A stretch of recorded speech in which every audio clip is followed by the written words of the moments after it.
मैं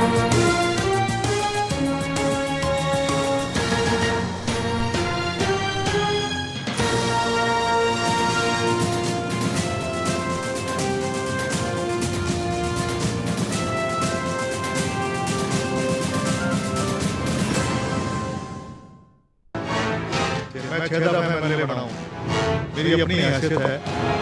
मैं कोई ये नहीं हूँ कि पिछले लोग बन के रह जाऊँ। नमस्कार, मैं हूं मनीष मासूम और आप देख रहे हैं खबरें अभी तक। प्राइम टाइम में आपका बहुत स्वागत है। हरियाणा प्रदेश कांग्रेस में क्या कुछ हो रहा है ये हम लगातार आपको दिखा रहे हैं। कोई अपनी कुर्सी के लिए नाराज है कि उसकी कुर्सी नहीं मिल पाई भूपेंद्र सिंह हुड्डा के कारण।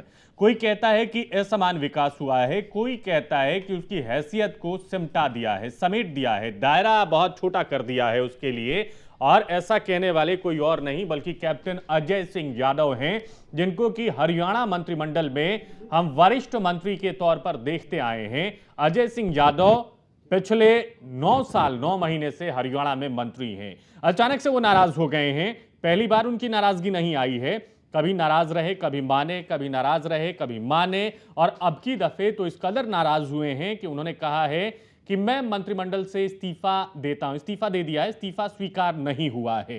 अब उनकी ये नाराजगी हरियाणा कांग्रेस को किस स्थिति में ले जाएगी, इसी पे हम आज चर्चा करेंगे। साथ के साथ ये भी जानेंगे कि कैप्टन साहब किस कारण से नाराज हुए हैं, कहीं इस नाराजगी में उनका कोई लोभ तो नहीं छुपा है।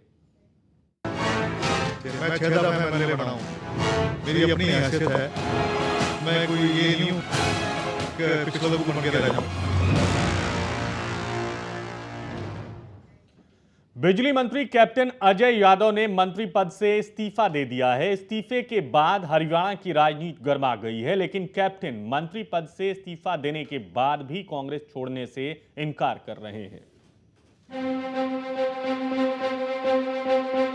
आदमी को अपनी स्वाभिमान को देखना चाहिए।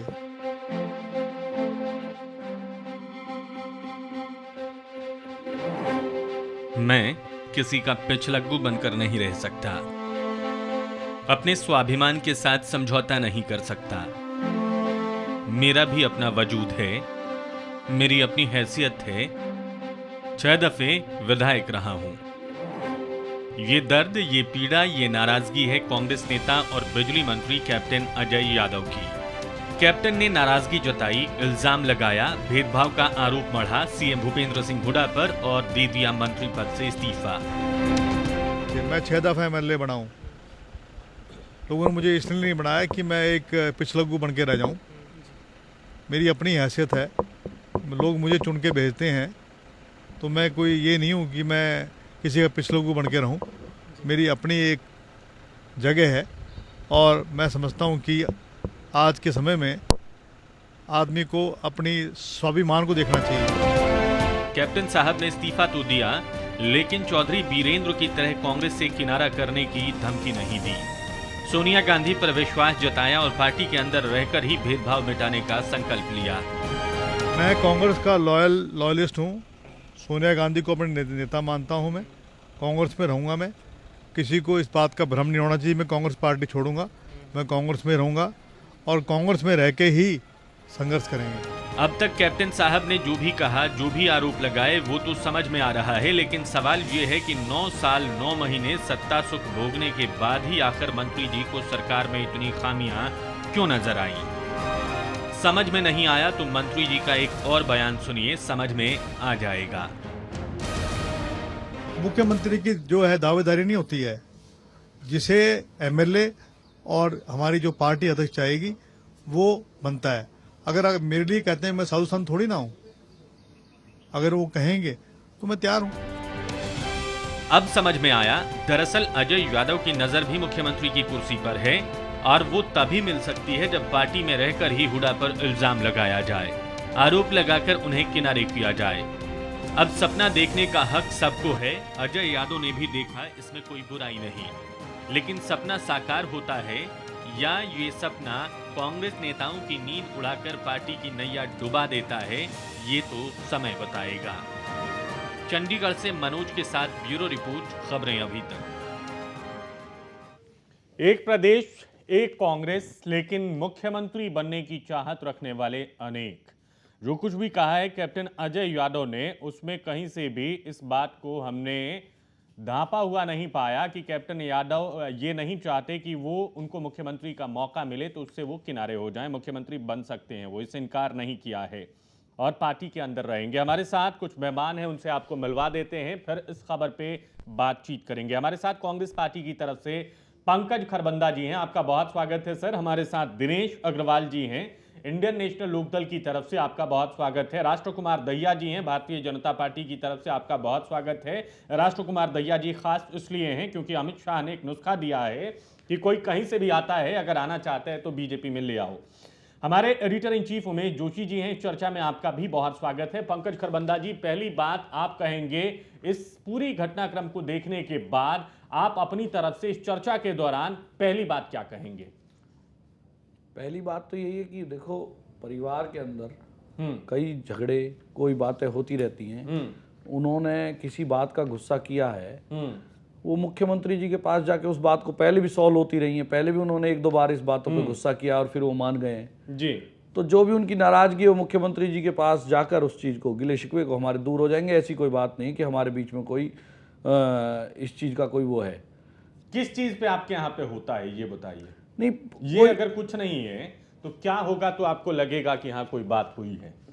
नहीं, उन्होंने इस्तीफा दिया है, उससे पहले भी एक दो बार आपको ज्ञात होगा, पहले भी वो एक दो बार नाराज हुए। तब इस्तीफा नहीं दिया था उन्होंने, तब इस्तीफा नहीं दिया था। हाँ। अब क्योंकि इलेक्शन का नजदीक वक्त है, आप भी देख रहे हो, इलेक्शन बिल्कुल एक महीने पहले है, उनकी क्या बात है क्या बात है नहीं है, मतलब ये तो आप या कहना तो वो चाहते जाने हैं कि या आपकी नहीं है। पार्टी के अंदर में ऐसे लोग हैं जो इलेक्शन से पहले कुछ स्टंट करके अपने लिए ग्राउंड तलाश रहे हैं। ये ग्राउंड तलाशने की बात की जाए या इस बात के ऊपर नहीं कह रहे। देखो, उनकी बात, मुख्यमंत्री जी क्या बात उनकी आपस में है, मुख्यमंत्री जी से उन्होंने कोई मांग करी हो, मांग उनकी मंजूर ना हुई हो, उनकी पार्टी आपस मैन में होने के नाते, हाँ। पार्टी का आदमी होने के नाते अब ये कह के मत टालिए कि उनके और मुख्यमंत्री के बीच जो है सो है। आपको क्या दिखता है वो आप बताएं। यही दिखता है, हमारा पारिवारिक मतभेद है। उन्होंने कोई बात के ऊपर कराया, मुख्यमंत्री जी और उनके बीच में शॉर्ट आउट हो जाएगा, उसमें कोई इस बात नहीं। बहुत पहले भी ज्यादा होती रही मतभेद हैं आपके परिवार में। उमेश जोशी जी, ऐसा है कि इनके एक बयान की मैं थोड़ी व्याख्या करना चाहूँगा कि किसी को अगर ये भ्रम है कि मैं पार्टी छोड़कर जाऊंगा, तो मैं साफ कर देना चाहता हूँ कि पार्टी नहीं छोड़ूंगा, कांग्रेस में ही रहूंगा। जी हाँ। पहले तो ये बताएं कि अगर पार्टी छोड़ेंगे तो जाएंगे कहाँ? बीजेपी में वो जा नहीं सकते, क्योंकि राव इंद्रजीत के रहते हुए वो वहाँ पर भी जी, जब कांग्रेस में थे तब अनकंफर्टेबल फील करते थे जी। तो बीजेपी में वो राव इंद्रजीत के साथ काम नहीं कर सकते। इनेलो उनके साथ जेल नहीं करता जी, और कोई पार्टी ऐसी है नहीं जिसमें ये जाकर के कोई हैसियत अपनी बना सके जी। तो ये मजबूरी है इनकी कांग्रेस में बने रहना। ये जो बार बार धौंस देते हैं कि मैं कांग्रेस में ही रहूंगा, कांग्रेस नहीं छोड़ूंगा, ये मजबूरी है उनकी। जाएंगे तो कहां जाएंगे बताइए? कोई रास्ता ही नहीं इनके पास, बीजेपी में जगह नहीं है। और दूसरी बात यह कि आपको अब आत्मज्ञान हुआ है कि मेरे इलाके में कोई विकास कार्य नहीं हुआ, नौकरियों में भेदभाव हुआ है। जब मैंने इनसे 2 बार इंटरव्यू किया रूबरू, तो मैंने इनसे पूछा कि राव इंद्रजीत बार बार विकास कार्यों में भेदभाव का आरोप लगाते हैं, आपके इलाके में विकास कार्य नहीं हुए, आपका क्या कहना है? उसने कहा ये तो उनसे पूछिए, उनको कहां भेदभाव नजर आता है, मुझे तो नजर नहीं आता। अगर वो कहते हैं कि मैंने ऐसा नहीं कहा तो मेरे सामने आए, मैं साबित करूंगा कि आपने 2 बार इस बात को नकारा। राव इंद्रजीत के कद के सामने वो खुद को असुरक्षित महसूस करते हैं, एकदम असुरक्षित महसूस करते हैं। और इसके अलावा अच्छा, एक चीज पे और गौर करिएगा, ये इनकी पहली नाराजगी नहीं है। कैप्टन अजय यादव इससे पहले भी मुख्यमंत्री से नाराज होते रहे हैं, संकेत मिलते रहे हैं। सिंचाई विभाग इनसे वापस लिया गया था। वही मैं कह रहा हूं सर। एक बात मैं ये कह रहा हूं कि राव इंद्रजीत से जिस दूरी की बातचीत हम कर रहे हैं, सियासत में सहूलियत के हिसाब से दूरी और नजदीकी तय कर ली जाती है। जब तब ये हुड्डा साहब से नाराज होते थे तो नरमी राव इंद्रजीत के प्रति दिखाते थे।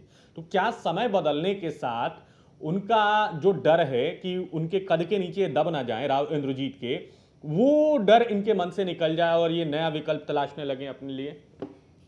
नया विकल्प इनके पास कुछ है नहीं। मैंने आपको बताया ना कि कांग्रेस में बने रहना इनकी मजबूरी है। कांग्रेस का नहीं बल्कि भूपेंद्र सिंह हुड्डा का विरोध करना इनकी मजबूरी है, क्योंकि इन्हें मतदाताओं के सामने जवाब देना है। लोकसभा चुनाव में करारी हार के बाद एक दो बार ये मतदाताओं को ये भी कह चुके हैं कि जो नाराजगी आपने लोकसभा चुनाव में दिखाई थी वो आप विधानसभा चुनाव में मत दिखाना। लेकिन ये भी वो अच्छी तरह जानते हैं कि मतदाताओं की नाराजगी बिल्कुल दूर नहीं हुई है। एक तो इनके पास विभाग ऐसा जिसमें बदनामी की गठरी सर पे रखनी ही रखनी है। बिजली विभाग है और बिजली से लोग इतने त्रस्त हैं जिसकी वजह से लोगों की नाराजगी आप दूर नहीं कर सकते जी।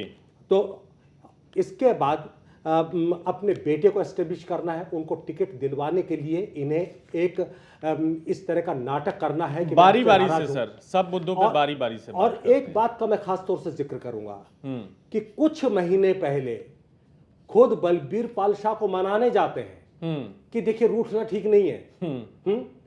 भूपेंद्र सिंह हुड्डा के प्रति नाराजगी आपकी अच्छी नहीं है, आप मान जाइए। पहले की बात है। मतलब दूसरों को आप नसीहत दे रहे हैं लेकिन खुद वही काम कर रहे हैं। अब मुझे लगता है बलबीर पाल शाह आएंगे इनके पास मनाने के लिए। कह रहे भाई क्या कर रहे हैं, आपने मुझे तो मना के रख लिया कांग्रेस में, अब आप भी मान जाइए। ये क्या मतलब है? असमंजस की स्थिति में है कि एक तरफ आप इतनी शानी बातें करते हैं, बलबीर पाल शाह को मनाने जाते हैं, और जब ये कहते हैं कि लोग पूछते हैं कि क्या आप बलबीर पाल शाह को मनाने गए थे, तो उन्होंने कहा कि नहीं, वो मेरे मित्र हैं, मैं उनसे मिलने गया था, गुलगुले खाने गए थे उनके पास, उनकी नाराजगी के तुरंत बाद उनके घर पहुंच गए आप। जी, जी। तो आप खुद भी वही एक उदाहरण सेट कीजिए। आप अगर 10 साल तक कीचड़ के कुंड में पड़े रहे हैं तो 10 सप्ताह में आप स्नान करके उस कीचड़ को नहीं उतार सकते। उसके दाग धब्बे रहेंगे शरीर पर, वो दिखेंगे मतदाताओं को। जी हाँ, जी हाँ। आप उससे मुक्ति नहीं पा सकते। आगे भी आपसे बात करेंगे सर। अब चर्चा हो रही है कि उनके लिए बाकी पार्टियों में कोई जगह नहीं है। दिनेश अग्रवाल जी, राष्ट्र कुमार दहिया जी, मैं आप लोगों से ये प्रश्न करूंगा कि आप as a politician captain Ajay Yadav को क्या रेट करते हैं, और उनके लिए आपकी पार्टियों में जगह है या नहीं है? नहीं है तो क्यों नहीं है तो क्यों है? इस पर बातचीत करेंगे एक ब्रेक के बाद। मैं 6 दफा एमएलए बना हूं, मेरी अपनी हैसियत है। मैं कोई ये नहीं हूं कि पिछले लोग बन के रह जाऊं।